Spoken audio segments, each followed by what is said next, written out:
When Juneteenth was recognized as a federal holiday, our country took a step towards healing by acknowledging Black pain and Black trauma. African Americans deserve to have their history remembered. There's an old African proverb that says the hunter is always celebrated until the lion tells their story. By making a commitment to ensure Juneteenth is a national holiday with any luck will lead to a giant leap in our nation's racial reckoning and our country's mission of justice and fairness.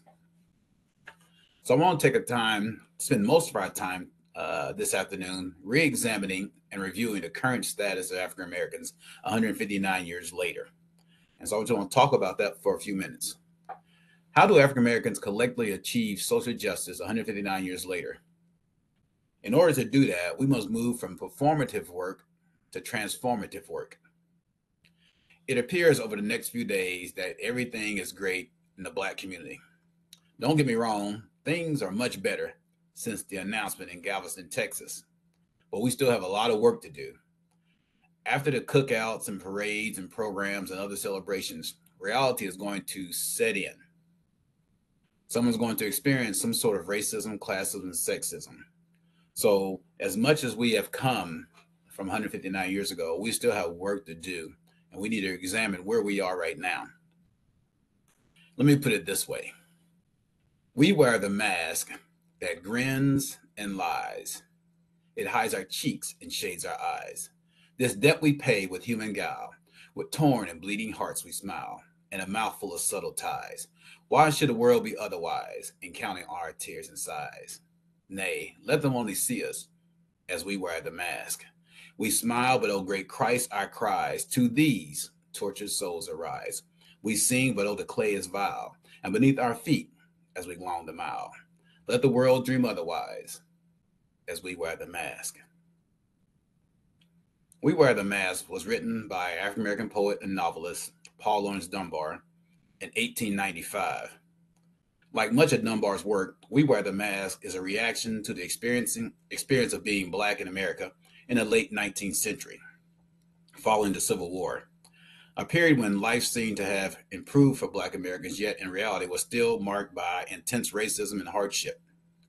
Dunbar compares surviving the pain of oppression to wearing a mask that hides the suffering of its wearer, which presenting a more joyful face to the world. All that said, the poem itself does not specifically mention race. Its message is applicable to any circumstance in which marginalized people are forced to present a brave face in order to survive in an unsympathetic, prejudiced society. So, Jacqueline, sometimes I have conflicting views in mid-June over the last 3 or 4 years. I think we should celebrate Juneteenth as much as possible. But on the other hand, I think about, for one day, we mask our true feelings through programs and things like that. And so I want to make sure that as we examine where we are currently, that we've come a long way, but we still have a lot of work to do. But in the next few minutes, moving forward, I would like to ask you all a few rhetorical questions. All right. And my first question is this: do you want a transactional experience today or a transformative experience today? Transactional is exactly what it sounds like: a transaction. You spend your time today, or you may spend money to support Juneteenth celebrations. The event ends and everyone leaves inspired and socially satisfied, but it does not move you to action. That's transactional. Transformative experience is a little different. A transformative experience asks you to reevaluate your commitment to equity and social justice, reassess your efforts towards diversity and inclusion, and revisit our conversations about racism, classism, and sexism, and other social issues in society. A transformative experience will help you reimagine a more equitable and inclusive society. So how do we go from here, June 18th, 2024, to achieve equity and social justice for African Americans? We have to move from performative work to transformative work. During the protests in the summer and fall of 2020 and 21, I received a number of requests to facilitate workshops addressing diversity, equity, inclusion, implicit bias training, microaggression training, which is fine. Education about these topics are important.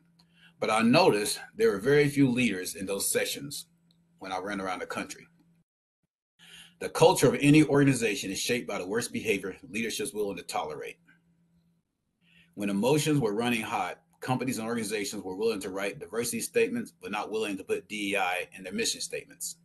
We were willing to promote parades, but not policies. We were willing to provide festivals, but not funding. These activities and initiatives are called performative because it's a performance. It's not designed to make any kind of systemic change. And I know Cooley Law School wants to make a transformative impact and transformative change. So I know I'm talking to the right people. So we need to stop trying to fix disenfranchised Black folks. Instead, we need to fix those things that disenfranchise Black folks. Rescue me if I'm wrong. Achieving Black excellence in spite of people trying to define us, deny us, doubt us, and delay us is really tough. People, even after 159 years, will question your identity. And if you let people define you, it will confine you. Let me put it this way. They take my kindness for weakness. They take my silence for speechless. They consider my uniqueness strange. They call my language slang. They see my confidence as conceit. They see my mistakes as defeat. They consider my success accidental. They minimize my intelligence to potential. My questions mean I'm unaware. My advancement seems somehow unfair. Any praise is preferential treatment. To voice my concern is discontentment. If I stand up for myself, I'm too defensive. If I don't trust them, I'm too apprehensive. I'm deviant if I separate. I'm fake if I'm assimilate. My character is constantly under attack. Pride for my race makes me too Black. Other than that, I'm treated like everyone else. And so to achieve excellence, you have to make sure you understand your history and not forget it. Achieving Black excellence is tough, but attainable.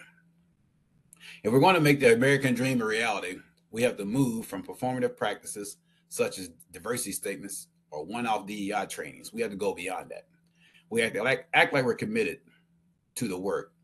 We act like we're involved. We act like we're engaged in the work, but reality is we're just acting.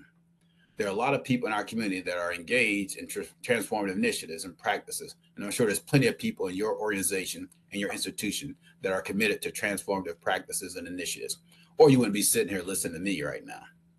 So we appreciate that. But let us make sure the work is transformative versus performative.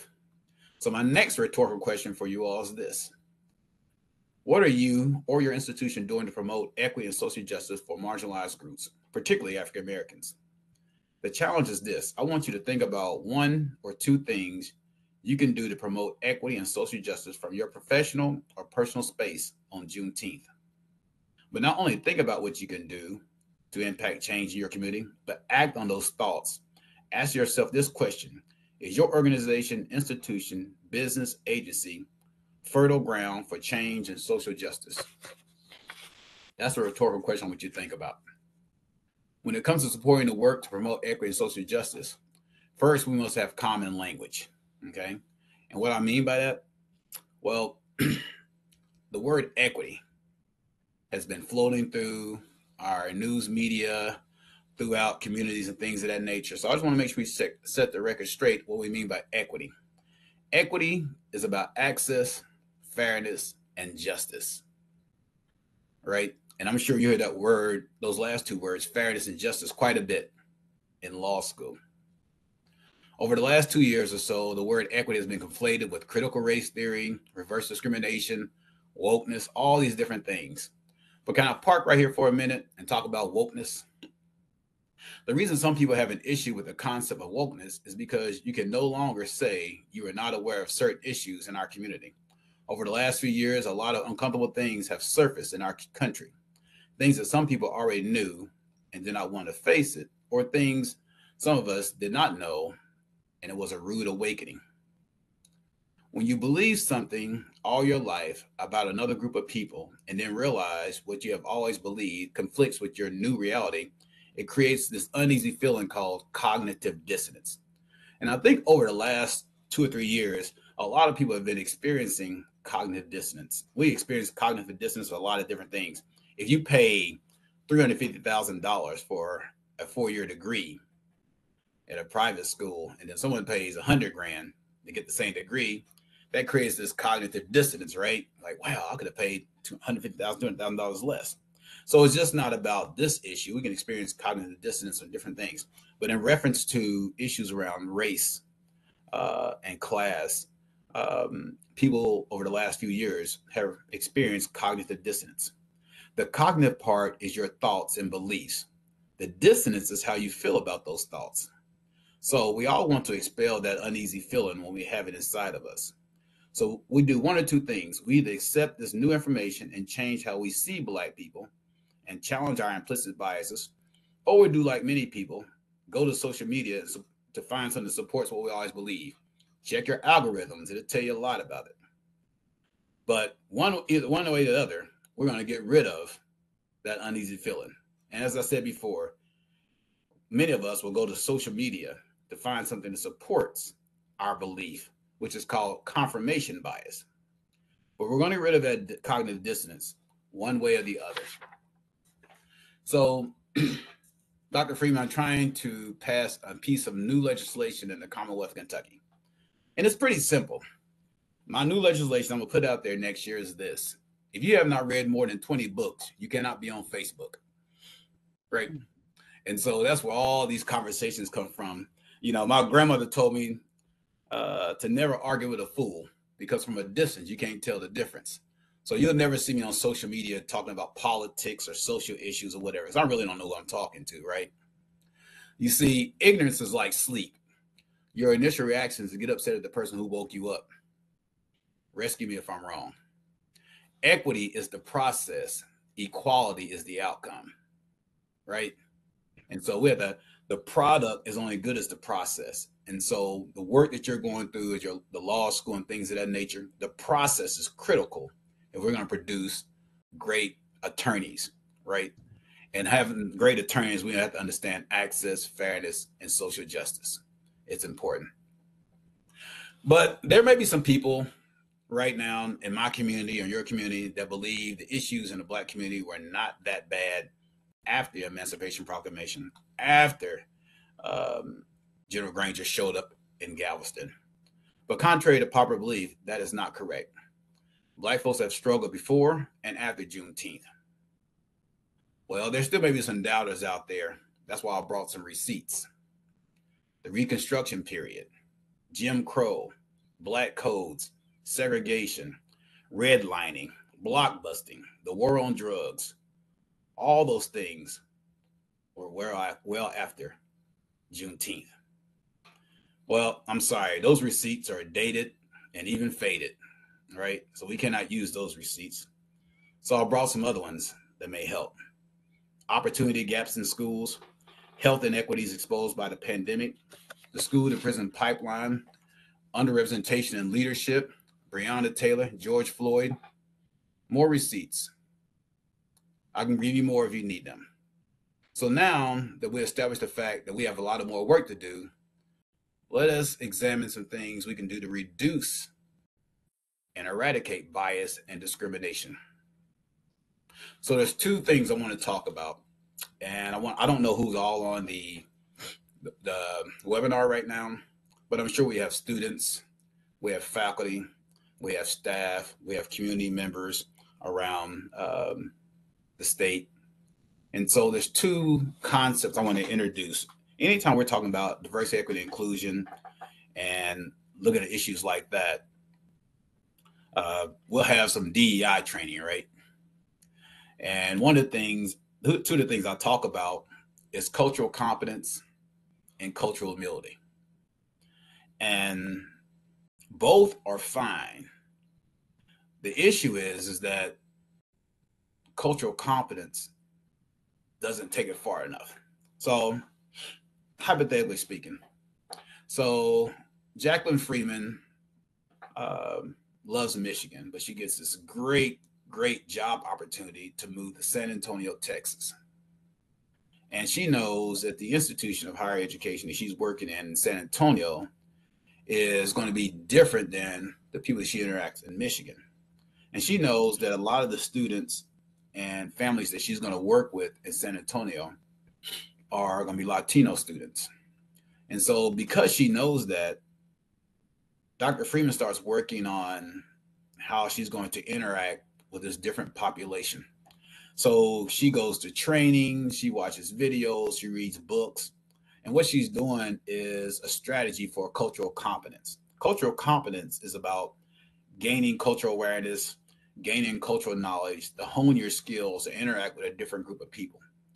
In other words, cultural competence is about being effective in a different cultural context. And so we should, applaud Jacqueline for her efforts of trying to prepare herself to deal with this different population, which is great. But with cultural competency, Dr. Freeman's looking out the window and not in the mirror. What cultural humility tells you to do is to focus on your beliefs and how your experiences make you observe and perceive people who are not like you. Cultural humility also tells you to be aware of your own biases and how those biases may impact your interaction in a different cultural context. It also tells you to do self-reflection, and cultural humility is an ongoing, lifelong process where cultural competency doesn't tell you to do that. Cultural humility also forces you to look into the mirror, not out the window. So when you're dealing with a different population of people in a different community, your first step is to look at yourself, not at them. But I would say, I don't know who's on the webinar, but I'll say majority of the time you've gone into DEI training, we always look at the group we're going to serve. We never look at ourselves. And so both steps are fine to make sure we eradicate biases in higher education. But we want to look at ourselves first, which is cultural humility, and then cultural competency, learning about them. So Dr. Freeman goes to San Antonio and things of that nature. If she stays with cultural competence, she'll enter that community that is different from hers with the right answers because she's been through all these trainings and things of that nature.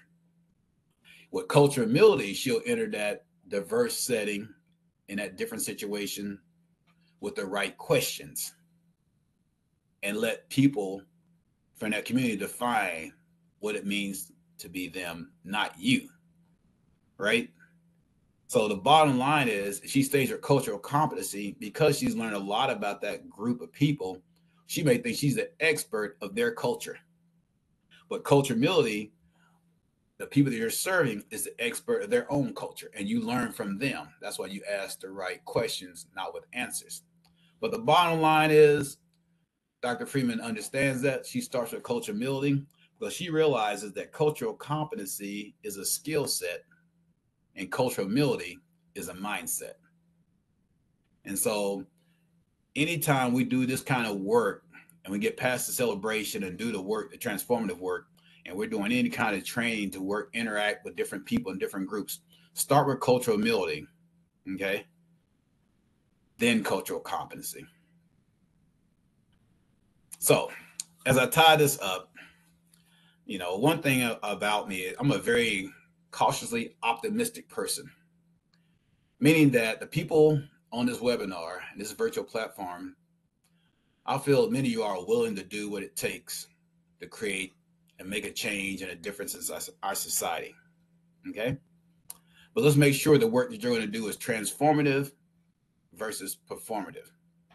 And all this work starts with each individual person, not the organization, not the agency, not the institution, not the corporation, but as individuals.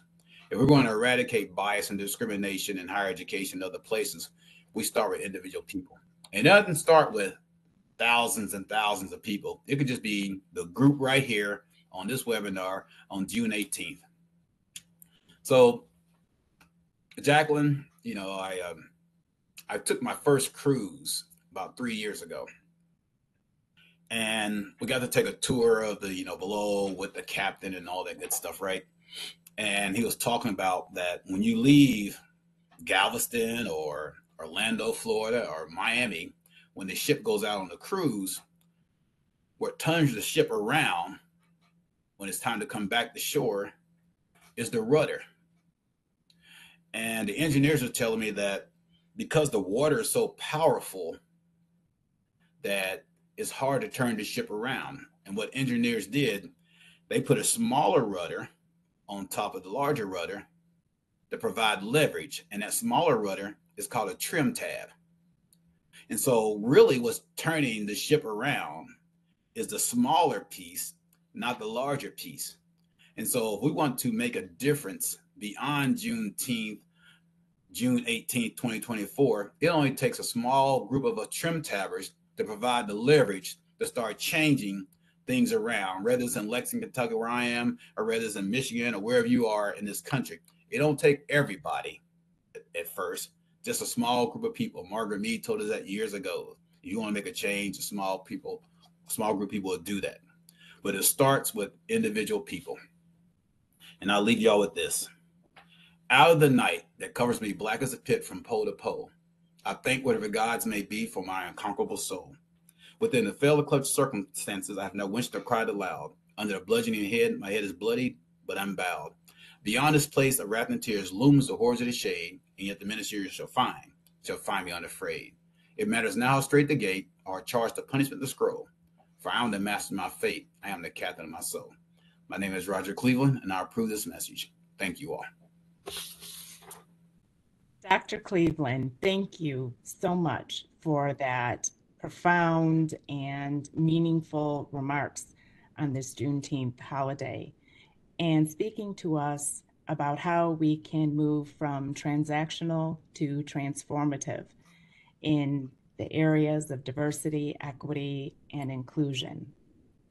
I would like to go ahead and allow our attendees, if they have questions, to enter them into the chat.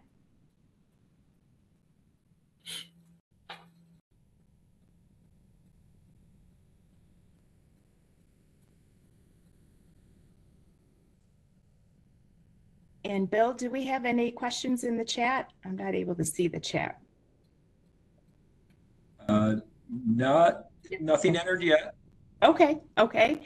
Well, Dr. Cleveland, I do have a question for you. And in your experience as a lifelong educator, all of the institutions of higher education that you have worked, how would you suggest or recommend that professors in the law school classroom and professors and teachers, educators everywhere in classrooms across this nation make sure that our classrooms are a safe and inclusive space, particularly as we get ready to enter another presidential election? Well, I think you mentioned something in that question which is really important, which is psychological safety. And psychological safe classroom is students are allowed to express themselves in a respectful manner,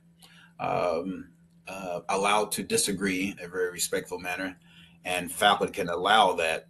But at the same time, when students share their thoughts or opinions, that the professor is there to facilitate a conversation where it's meaningful discourse, but not personal attacks. And that's the thing, that you keep the main thing, whatever the topic is, and they can use research, their experiences, but not attacking the other person.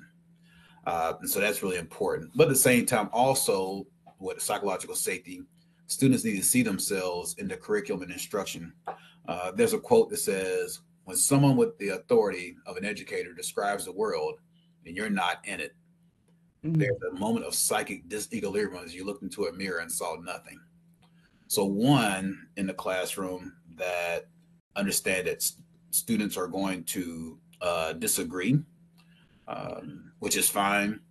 But also, I think it's the role of the professor to facilitate that conversation where it's okay to do that, but at the same time that, but you do this at the beginning of the semester and you set the tone that we're going to have an inclusive classroom and a respectful classroom, and keep comments about the topic at hand and not making it personal and make personal attacks on other students. And I think that's really critical. Okay, thank you. Thank you. And I think that's absolutely excellent that you set the tone from the very beginning. And our classes begin in September for the fall term. And it seems like that's a great opportunity to set the tone and then continue to do the work in terms of being a transformative educator and also creating the psychological safety that we all deserve, whether it be in the classroom or in our workplaces or in the social circles that we travel. And I have another question. I think that in September we start in August, uh, but when classes start, that as faculty and professors we model what we mandate. So a student questions us, we don't get angry, we're respectful. And so you set the tone, and having norms in the classroom at the beginning of the semester is really critical. So you set the tone. So when you get in October, all of a sudden, things go left. They shouldn't go left because you set the tone and you modeled how to interact with people and have discourse in a very safe and psychological safety way, but at the same time, having discourse and people may not agree. We know people are not going to agree. We know that, right? Whether it's about the election or whether it's about Michigan or Michigan State, so we know people are not going to agree, but you're going to do it in a way where it's respectful and not personal attacks and things of that nature.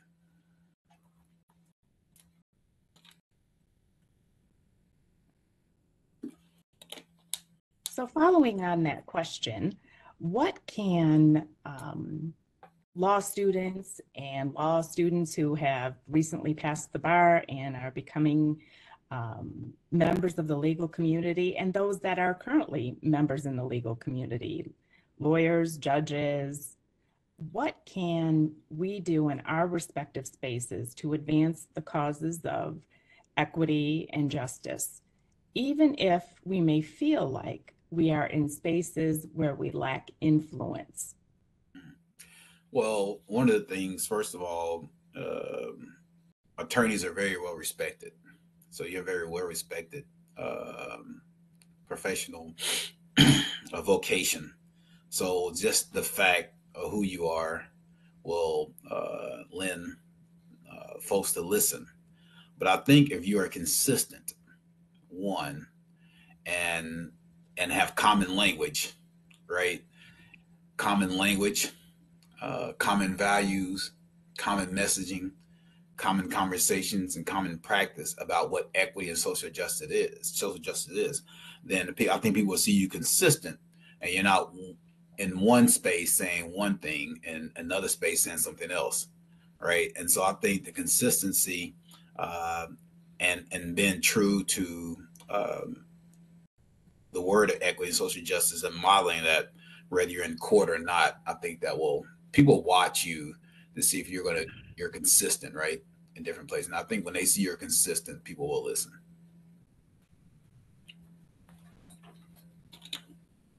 And I think consistency leads to the transformative piece that we are all looking for. Exactly. We do have a question in the chat. When you are referring to cultural humility, is that part of cultural intelligence? Similar, right? I think the cultural humility kind of comes before the cultural intelligence because you're learning about yourself, right? And so the more you learn about yourself, uh, the better chance you'll learn about other people, and which really is cultural intelligence. And so they're kind of, it's like lavender and purple. They're similar but not the same. And those happen to be my two favorite colors. So the end goal to that question is cultural intelligence. And I think that's a continual process that we have to engage in. You've never arrived. You've never arrived. It is a continual process of educating yourself, but also, like you say, having the humility to realize that you need to go back and educate yourself, but first, starting with the mirror. So the question we have, the inclusion movement is going in a downward direction. What do we have to do to reverse that trend? Well, what I've been doing in my state is that I'm focusing on the work, not the words. We don't have legislation yet. It failed in Kentucky for anti DEI in higher education and K 12. And even uh, if it may pass next year, who knows? But I'm focusing on the work, and so everybody loves data, right? And God, we trust all of us bring data. So I'm just showing that in our state that uh, equity is not tied directly to race, right? Inclusion is not tied directly to race. You have a number of diverse students and things of that nature. It's about making sure our students have access, they're treated fairly, and they're included, regardless of what they look like. The problem is that I'm not going back and forth about what equity is, right? People will muddy the water to make it appear deep. This water is not deep. This issue is not that deep, and so I can do a DEI training and never say the word DEI, right? So I did a training for our higher education um, organization that's over all our universities, and never mentioned DEI. And so I say that we create 5A programs, 6A programs in athletics in Kentucky, right? Football, basketball, things like that. And so I just used those A's. I knew people would pay attention to it. So when I was dealing with that, I had a session called Building a 5A program, which is access, which is equity, right? I want to park right there for a second because I was into my fourth or fifth year as a professor, and it just dawned on me. I thought I knew everything about equity, right? And all my students. And one of my students, never forget, white male from Eastern Kentucky, rural area, and very smart student, but wasn't doing really well in my class. So I told him, I said, "Well, this is what I need you to do. I need you to come see me in my office during my office hours, and we can talk about what's going on." So a couple weeks went past. He never did come by my office, and so I went into the calf one day and I saw him. So I thought you was gonna come see me. So I walked by yesterday, and you were in your office, and I didn't want to disturb you. He was a first generation student, and he thought office hours were when I was busy. And it dawned on me to explain to everyone in my classrooms office hours the time that you actually come see me. See, inclusion don't guarantee access. So he was included in my classroom, but I didn't give him access to me because I made the assumption that he knew what that meant. And I was in my fourth year of teaching when that hit me. And so the first thing I talk about is access. Then I talk about acceptance, which is belonging, right? I don't put a label on it. I don't say uh, black, white, Asian, transgender. I just say I want all my students accepted in that classroom, right? And then the third one is accountability, and not accountability like test scores and things like that. Being accountable for knowing yourself and understanding your biases and things like that. So I can talk about people addressing their bias and things like through their own self accountability. And then the fourth one is adaptability, right? So how are you adapting to the changing demographics in our country? How are you all changing to the changing demographics in Michigan and Florida? Because our demographics are changing quite a bit. So how is faculty and staff and leadership adapting to that, right? And then the fifth A is application. How do you apply all that in your curriculum, in your policies, in a systemic way?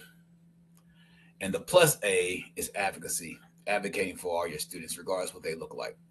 So I really talked about DEI, but I never said DEI. So I'm not getting caught in semantics and the words and things like that. I'm just do the work, right? Because when you get caught in the back and forth, that's time you're missing. You could be applying to helping your students. I don't know if I answer your question, but hopefully. Yes, yes. Do we have other questions? I want to make sure that everybody has an opportunity who has a question to go ahead and enter it into the chat. We have only a few minutes left with Dr. Cleveland. And I'm going to send you a presentation on psychological safety that you can share with other people that's on this webinar. Absolutely, I appreciate it. I will definitely share that with everybody as well. So I'll end with this question, and it's personal in nature, but as a Black man, as a father to 3 children, I don't know the ages of your children, but how do you, one, stay encouraged in the work that you do, but also educate your children about the realities of being Black in America, but also giving them hope that things will continue to get better? Wow, that's a big one right there. uh, so one with my children, they are brag on them a little bit. One's we 28 in August, and she's in her 3rd year of med school. And then I have twins who are 23, and both are working on their masters. One in African American Studies and International Studies, dual major, and then my daughter is working on her psychological forensic psychology. I don't even know what that is.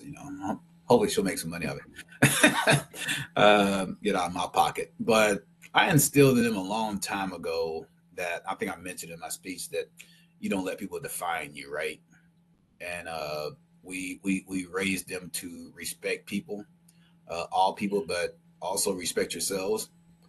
Um, and I think those conversations has helped at the same time. But we also told them that we know it's tough out here, and that you're going to encounter barriers and detours. And what I tell them all the time to this day, when you're on your journey to your dream and you come to barriers and roadblocks, change your direction, but not your destination. Right? So that roadblock may be racism. That roadblock may be fatigue. That roadblock may be partying too much, whatever that is.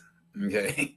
You change your direction, but not your destination. And they have grandmothers on both their sides that instill that into them also. And the biggest thing is I model that for them. Right. I model that for them. And one of the things I came to the point, it's interesting that you asked me that question, because right in the summer of 2020, I was doing all kinds of DEI trainings around the country and things like that. But I was also experiencing some of the same, what I call racial trauma, things like that. So I bought a book called Black Fatigue. I'm not sure you're familiar with it or not. But it just, it talks about all the things you're going through, Spy, where you're trying to manage all this stuff and tell other folks, about all these isms and things like that. And that really helped. But I think the biggest thing I do for them is just model for them, and then also talk a lot, like-minded people like you, to make sure you're not going crazy. Like, am I lost my mind or what? No, you have it, and I think that's really important, because racial trauma is real, like all other types of trauma, and then because you want to help, you might have vicarious trauma. So it may not be happening to me, but it's happening to Jacqueline. So because I understand that I internalize that, so you have to be careful with that also. But talking to like-minded people, going to places where there's like-minded people, regardless what they look like, if they're really about social justice and equity, I deal with it. They all don't look like me, so really modeling for them, and then just being mindful that self-care. And so I've my mantra since 2020 is give the world the best of you, not what's left of you. Mm. So I'm gonna take care of myself first and my family, and I deal with all the other stuff later. I like that. I like that. Particularly on the heels of Mental Health Month, mental health awareness. I always say mental health is an everyday thing. It's not confined to one month, but thank you for also addressing the trauma that is associated with all of the isms, and encouraging each and every one of us to check on each other Yes. and make sure that our own trauma is adequately managed, but also the vicarious trauma that students who are entering the profession in all of the representation that they will do with clients who have been the recipients and for trauma that has happened. So thank you for addressing that really, really important issue. We need to have more discussions about trauma-informed interactions and how we care for one another, particularly as we move forward in time. So, Dr. Cleveland, my one final question, and I promise, is what do you know for sure? What I What do know you for know? sure. Yeah. Wow. Well, my uncle would say death and taxes. That's all we know for sure. And every day I think we know something for sure, but things change so much. I'm Mhm. not sure. It's a constant, right? Ever moving. I do know this for sure. Do you have any students on this webinar? Yes, we do. Well, I want to say this to them. Um, Two things actually. For you have some faculty on this webinar also. Yes, we do. Faculty and leadership. Let me say this to faculty and leadership, because just like in education, people try to tell us educators how to do the work, right? And I'm sure they do the same thing for you all, right? They blasting uh, those who are preparing our lawyers and things, and they trying to tell you all how to do it. But if they could do it, they'll be doing it, right? They're always telling you how you can do it. So for the faculty and leadership at Cooley Law School, I would say this: never pay attention to shade that comes from trees that bear no fruit. Keep doing what you're doing, keep grinding, and keep preparing your students. For my law students out there, I would say this: okay, you don't have to be the dean of the law school, right? You don't have to be the number one person in your class, okay? But if you operate within your gift, you don't have to sit at the head of the table, because no matter where you sit or stand, the table will shift. They will come to you at some point in time. And I appreciate y'all's time. Jacqueline, I appreciate this opportunity. And don't let the work stop after today, after June 19th. Okay. Absolutely. The work will continue. And Dr. Cleveland, I want to thank you so much. There's so much to pull from the conversation and helping us to move from transactional to transformative in the spaces and places in which we occupy and encouraging us to look at self first. Thank you so much, Dr. Cleveland. It has been an honor and a privilege to moderate this discussion on All Juneteenth. right. And I'll close by saying Happy Thank Juneteenth. you. Let the work continue. Thank you. Appreciate Thank you you. all.